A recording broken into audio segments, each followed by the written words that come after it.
surprised when SMU went all the way to CFP. It's ACC debut. You know what is it's interesting. That's what's so great about this game of college football is that there are surprises, but you can never underestimate anyone. What Coach Lashley did was just remarkable. Yeah, people around the country were surprised, but I bet you he wasn't because he knew what type of team that he had, and he's just rebuilding and reloading, and I'm excited to be a part of it. What made SMU that easy decision? I know you listed a lot of it in the press conference, but you've been in Maryland a minute and spent time there building that. Now coming to Texas to do this at SMU. Well, you know, when I walked into this room today, you guys, it reminded me of why I chose this place. The commitment here is just phenomenal.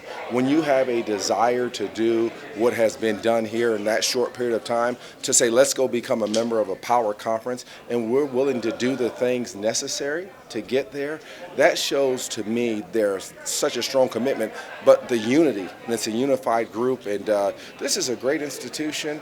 President Hartzell had a lot to do with me coming here. I enjoyed getting to know him, and when you're going to be working with someone, you want to make sure that you can be a good partner with that, and I saw that in him. What are the early steps for you when you step into an athletic department and start your process of building your culture, your vision, and all those things? I think the first thing you got to do is go around and introduce yourself to the people. You don't want to assume that people know who you are. I want people to get to know me, and I want people to understand that we're in this together and that we can agree to disagree. But when we do that, we got to make sure whatever decision that we end up making, that we got to be moving forward with that decision. And so get out and meet the people, shake hands, pound the pavement, get a good understanding of the SMU community, the greater Dallas community, and then go from there. You went from Georgia, where it's kind of football and then other stuff, and Maryland's always been kind of a basketball place. This was a basketball place for a while before they got the football program moving again. What you bring from Maryland, how does that help with this place and basketball, and with the ACC being the kind of basketball league that it is? Well, Maryland is big in basketball. As I mentioned, both men's and women's teams are in the Sweet 16 right now, so I'll give them that shout out. But I believe this. I believe in the word "and." That you can be good in basketball and football and tennis and track.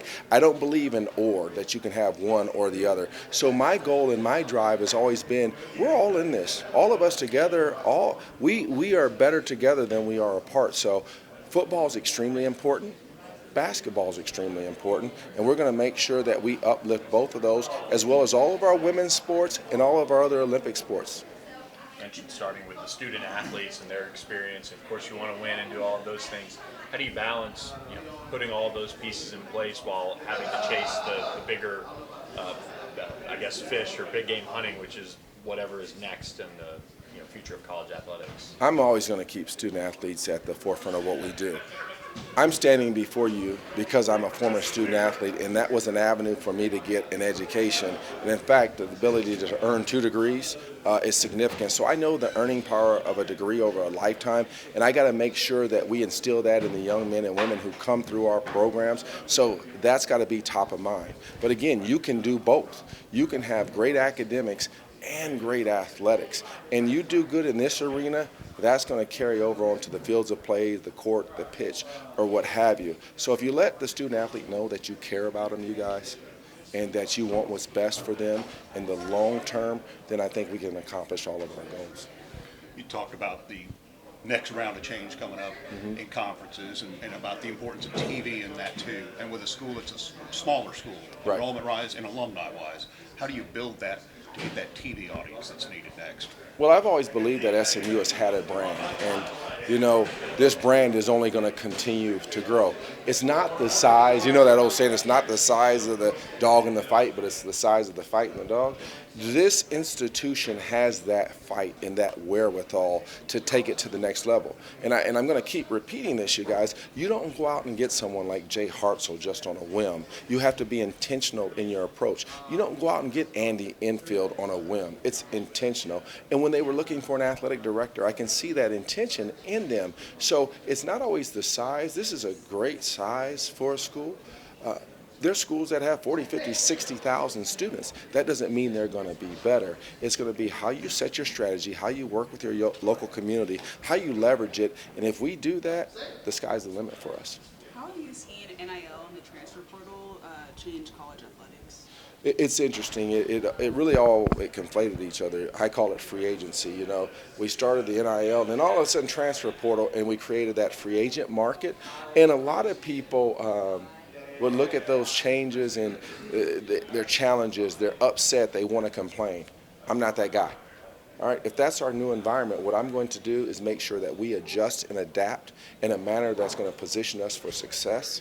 And so when I look at NIL now, that's just another part of the game. So we got to get out there and make sure that we're competing in the NIL marketplace. We've got to raise dollars. We got to drive dollars. And our fans have to understand how significant that is. So I play a big role in that resource-wise.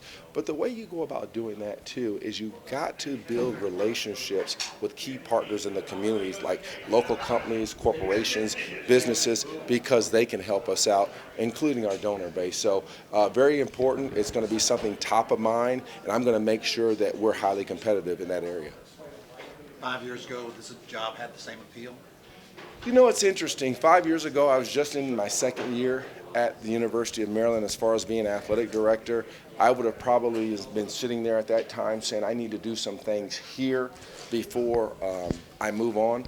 Quite candidly, I hadn't even looked for a job since I've been at Maryland. So, you know, back then I can't tell you what SMU was exactly at that time, so I don't want to answer that. But this is what I do know. Had I looked at SMU back then, I still believe in the academic prestige of this institution. I still believe that they had the commitment. I still believe there was the passion there.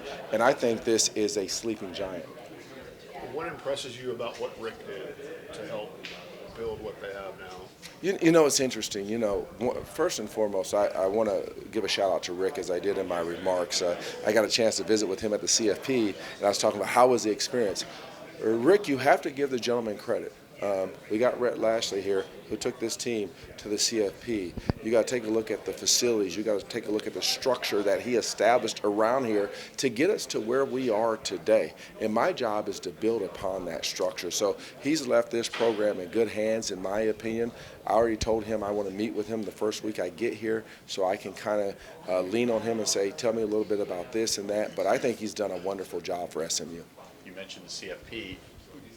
Do you get to stay on the committee? How does that work? You know what? I think the way that the CFP works is that you're selected based upon the conference that you're affiliated with. So I would think that I'm probably going to roll off and they'll get another Big Ten rep. And I was honored to be selected to the CFP. And hopefully, if that is the case, that Jim Phillips will give me the chance once my dear friend Carla, who's at Virginia, rolls off. But you know what?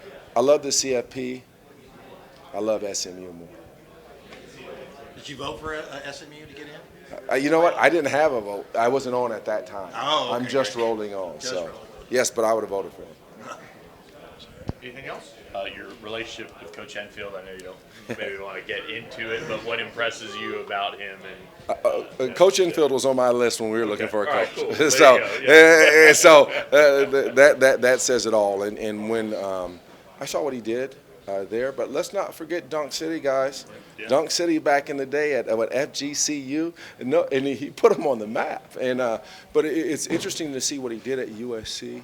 But conversations I had with him, they just always felt good. They always felt right. And then getting here, and we talked about it a little bit, and I said, we haven't missed a beat. So I'm excited he's here, and I know the sky's the limit for him.